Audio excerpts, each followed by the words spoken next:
தமிழக அரசியல் நிகழ்வுகளில் பார்த்திங்கன்னா பாளையக்காரர்கள் ஆட்சி முறைன்றது ஒரு வரலாற்று சிறப்பு மிகுந்த ஒன்றா இருந்தது. பட் இது டைரெக்டாக நாயக்கர்களால் அறிமுகப்படுத்தப்படலை. காகத்திய அரசியலில் பார்த்திங்கன்னா பிராதபருத்திரன் அப்படின்ற ஒரு மன்னனோட ஆட்சி முறையில் இருந்தது. அதை தான் நம்ம தமிழ்நாட்டில் இம்ப்ளிமெண்ட் பண்ணார் விஸ்வநாத நாயக்கர். 1529ஆம் ஆண்டு இவர் இது இம்ப்ளிமெண்ட் பண்ணுறாரு. ஸோ பார்த்திங்கன்னா கிட்டத்தட்ட பார்த்திங்கன்னா இராணுவ சேவை பாராட்டி பார்த்திங்கன்னா ஒரு பர்சன்ஸுக்கு வழங்குகிற நிலம் பாளையம்னு சொல்லுவாங்க. அதன்படி பார்த்திங்கன்னா 72 பாளையங்கள் உருவாகுது. ஸோ 72 அரண்கள் கொண்ட ஒரு கோட்டையை கட்டுறாங்க.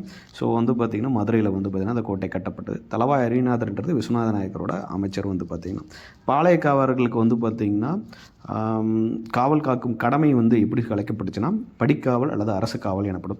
அதாவது ஒரு மன்னருக்கு பிரச்சனை ஏற்படும் போது, அதாவது விஸ்வநாத நாயக்கருக்கு ஒரு ப்ராப்ளம் ஏற்படுதுன்னா, ஸோ இவங்க படையை திரட்டிட்டு போய் அந்த போரில் பங்கேற்றிருக்கணும். அது மட்டும் இல்லாமல் அவங்களுக்கு கொடுக்கப்பட்ட நிலப்பகுதியை முறையாக நிர்வகித்து அதன் மூலிமா வர வருமானத்தில் பார்த்திங்கன்னா பகுதியை கொண்டு போய் நாயக்கர்களுக்கு கட்டணும். ஸோ இப்படி தான் இருந்தது. ஸோ அந்த பாளையக்காரர் முறையில். ஸோ இப்போ பார்த்திங்கன்னா 2 பிரிவினராக இருக்காங்க. மறவர்கள் மற்றும் நாயக்கர்கள் அப்படின்னு 2 பிரிவினராக இருக்காங்க.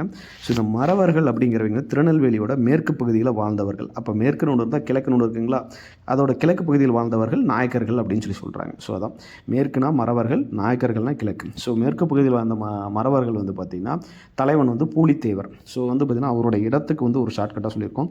ஊத்துமலை நடுவிலே தலைவன் சிங்கம் போல் சேத்துவன் அமர்ந்துள்ளான். ஸோ ஊத்துமலை, அதுக்கப்புறம் பார்த்திங்கன்னா நடுவுக்குறிச்சி, தலைவன் கோட்டை, சிங்கம்பட்டி, சேத்தூர் அப்படிங்கிறத தான் ஷார்ட்கட்டாக அந்த மாதிரி சொல்லியிருக்கோம். ஸோ அதுக்கப்புறம் நெல்லையோட கிழக்கு பகுதியில் வாழ்ந்த தலைவர் பார்த்திங்கன்னா வீரபாண்டிய கட்டபொம்மன் பார்த்திங்கன்னா. ஸோ நாகப்பாம்பை 8 பேர் சாத்துன்னு சாத்தி பாஞ்சாலங்குறிச்சியில் தூக்கி போட்டு விட்டார்கள். ஒன்றில் நாகலாபுரம், அதுக்கடுத்து பார்த்திங்கன்னா 8 பேருன்றது எட்டயபுரம், சாத்துன்றது சாத்தூர், பாஞ்சாலங்குறிச்சியில் தூக்கி போட்டு விட்டாங்க பாஞ்சாலங்குறிச்சி. ஸோ இது பார்த்திங்கன்னா 17, 18ஆம் நூற்றாண்டில் இது ஒரு மிகப்பெரிய அரசியல் நிகழ்வாக இந்த பாளையக்காரர் முறை பார்க்கப்பட்டது. ஸோ இதுதான் இந்த வீடியோவில் நம்ம பார்த்த விஷயம். இதை அடுத்து கன்டினியூ பண்ணுவோம்.